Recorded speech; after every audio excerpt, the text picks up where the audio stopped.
Hey everyone, and welcome to The Explainer. Today, we're going to try and cut through all that noise surrounding healthy eating.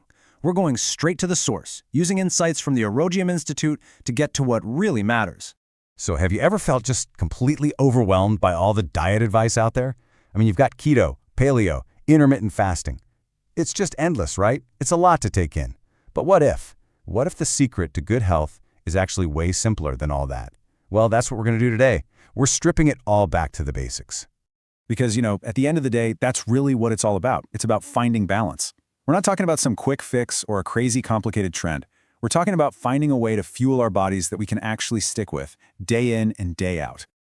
All right, so let's get right into it. First things first, why does our diet even matter so much? I mean, why all the fuss about what's on our plate? Well, it turns out it's literally the foundation of a healthy life. And this quote really says it all. The message here is so direct, so powerful. You see, this isn't just about, having a bit more energy during the day.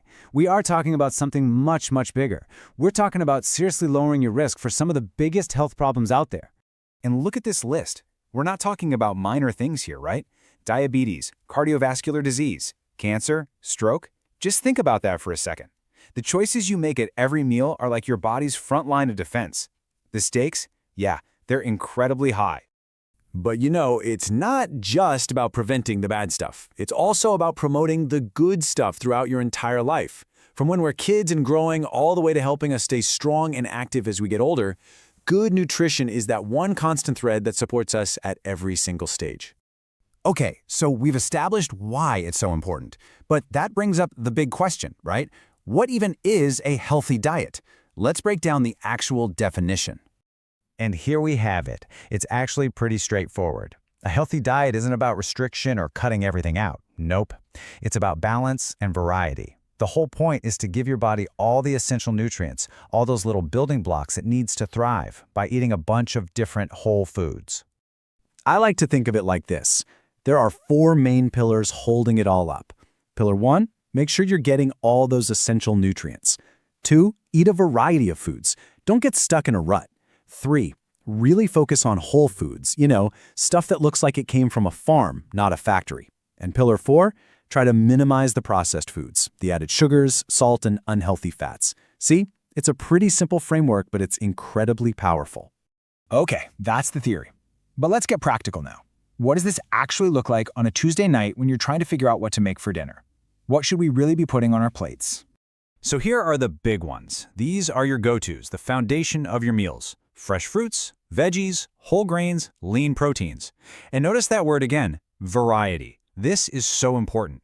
It doesn't mean you have to eat the same boring chicken salad every single day. It's the opposite. It means mixing things up to make sure you get that whole rainbow of vitamins and minerals. And we can even drill down a little further.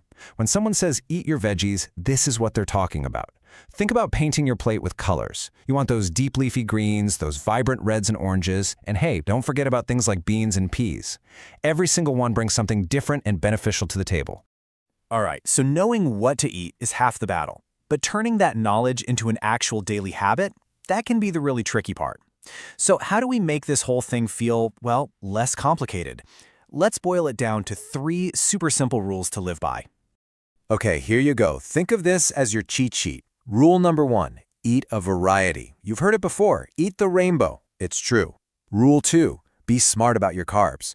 Go for the complex ones, like whole grains that give you nice, steady energy, instead of the simple ones like, white bread or sugary snacks that cause a crash.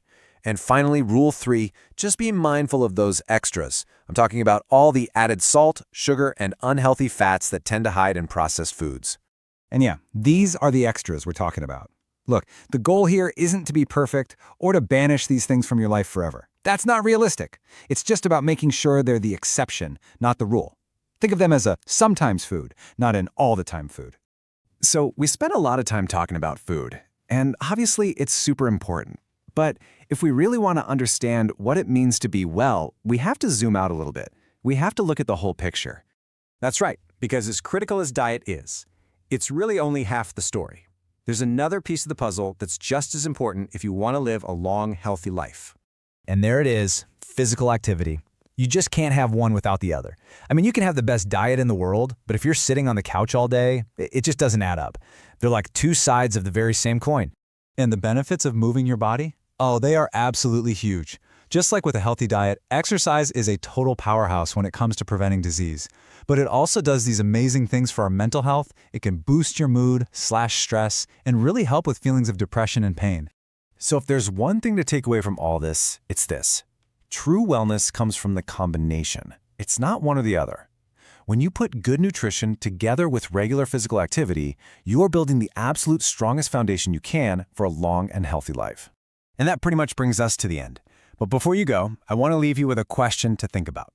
This doesn't have to be some massive life change overnight. It can be something small. Maybe it's just adding a handful of spinach to your eggs tomorrow, or taking a quick 10-minute walk on your lunch break. So what's one small, healthy choice you're going to make today?